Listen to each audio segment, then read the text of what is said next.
বাচ্চাদের খুব পছন্দের একটা রেসিপি এই ডোনাট। ডোনাটটা কিন্তু বাচ্চারা খুব বেশি পছন্দ করে। আপনারা চাইলে এভাবে বানিয়ে বাচ্চাদের স্কুলের টিফিনে কিংবা সন্ধ্যের নাস্তাতে কিন্তু দিতে পারেন। একদম সিম্পল আর সহজভাবে বানিয়ে দেখাবো, খেতে কিন্তু বেশ ভালোই হয়। ঘরোয়া কিছু উপকরণ দিয়ে আমি এভাবে গার্নিশ করে দেখিয়েছি। তো ডোনাট বানানোর জন্য আমি এখানে 2 কাপ মতো ময়দা নিয়ে নিয়েছি। এটা ময়দায় নিতে হবে, আটা দিয়ে কিন্তু অতটাও ভালো হয় না। দিয়ে দেব 1/2 টেবিল চামচ লবণ। আর এখানে 4 থেকে 5 টেবিল চামচ, মানে ওই 5 থেকে 6 টেবিল চামচ আপনারা চিনি দিয়ে দেবেন। ডোনাটে একটু মিষ্টি মিষ্টি ভালো লাগে। আমি ওই 5 থেকে 6 টেবিল চামচ মতো চিনি দিয়েছিলাম।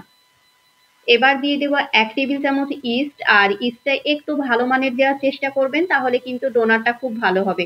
দিয়ে দেব একটা ডিম। এবার শুকনো উপকরণগুলোকে খুব ভালো মতো মিশিয়ে নিতে হবে। খুব সুন্দর মতো করে মিশিয়ে নেব সমস্ত উপকরণগুলোকে।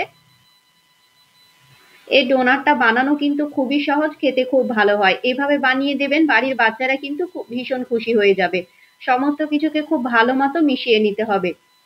খুব সুন্দর মতো মেশানো হয়ে গেলে হালকা কুসুম গরম দুধ দিয়ে কিন্তু ডোনাটের ডোটা মানে ময়দাটা মেখে নিতে হবে। কুসুম গরম দুধ দিয়ে আমি ময়দাটা মেখে নেব। আপনারা চাইলে জল দিয়েও মেখে নিতে পারেন, তবে দুধ দিয়ে মেখে নিলে কিন্তু বেশি ভালো হয়, খেতেও বেশি ভালো লাগবে।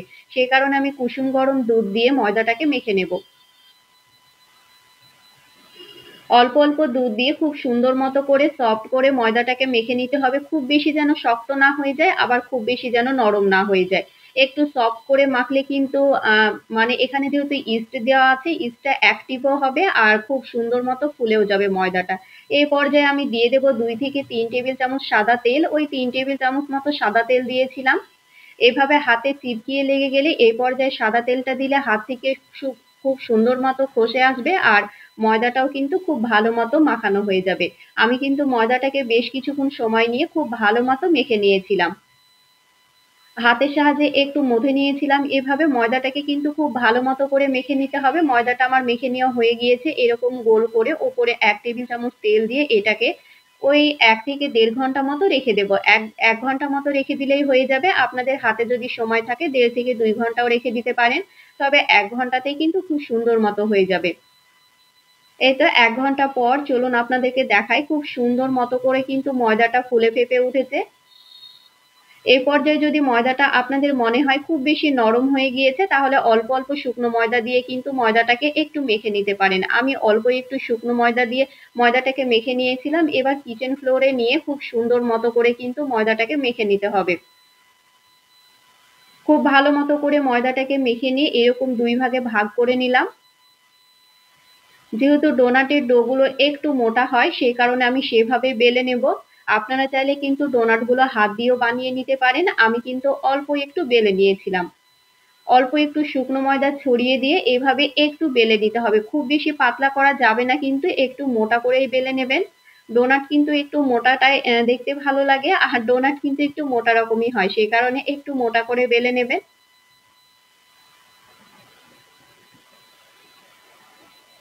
আমি অল্প একটু মোটা করে বেলে নিয়েছিলাম। এইরকম কৌটোর ঢাকনা কিংবা আপনাদের কাছে যদি ডোনার মানে কাটার থাকে, তাহলে কিন্তু আপনারা সেটা দিয়েও কেটে নিতে পারেন।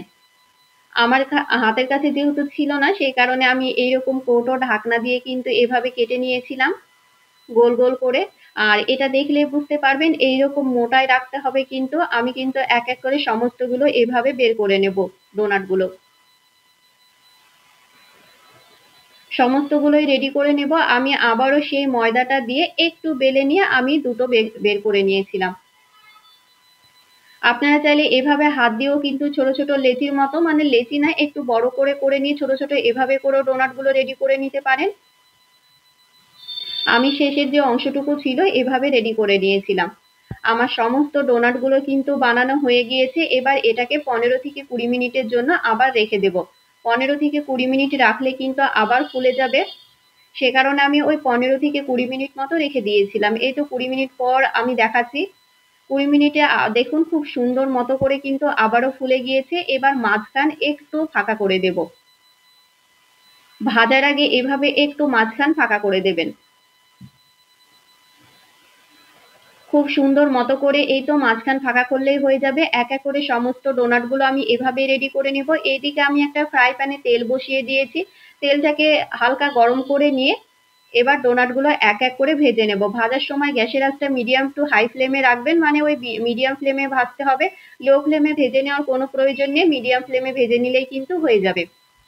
আর ভাজতে কিন্তু একদমই টাইম লাগে না, অল্প সময়ের মধ্যে ভেজে নেওয়া হয়ে যায়। আমি মিডিয়াম ফ্লেমে একটু সময় নিয়ে, মানে বেশিক্ষণ সময় লাগে না, ওই কয়েক মিনিটের মধ্যেই কিন্তু এই ডোনাটগুলো ভেজে নেওয়া হয়ে যায়। বেশি সময় নিয়ে ভাজলে কিন্তু ওপর থেকে চিমড়ে হয়ে যাবে, খেতে ভালো লাগবে না অতটাও।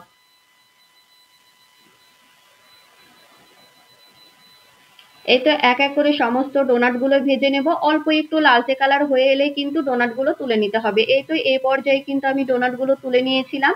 এক এক করে সমস্ত ডোনাটগুলো আমি ভেজে নিয়েছি। এবার এভাবেও আপনারা খেতে পারেন, কিংবা ওপর দিয়ে আরো মানে চিনি ছড়িয়েও নিতে পারেন। ওপর দিয়ে কিন্তু অল্প একটু চিনি দিয়েও গার্নিশ করে নেয়, তবে আমি আমার হাতের কাছে যেহেতু ডার্ক চকলেটটা ছিল না, এই ডেইরি মিল্ক ছিল, সেটা গলিয়ে কিন্তু আমি ওপর দিয়ে একটু গার্নিশ করে দিয়েছিলাম।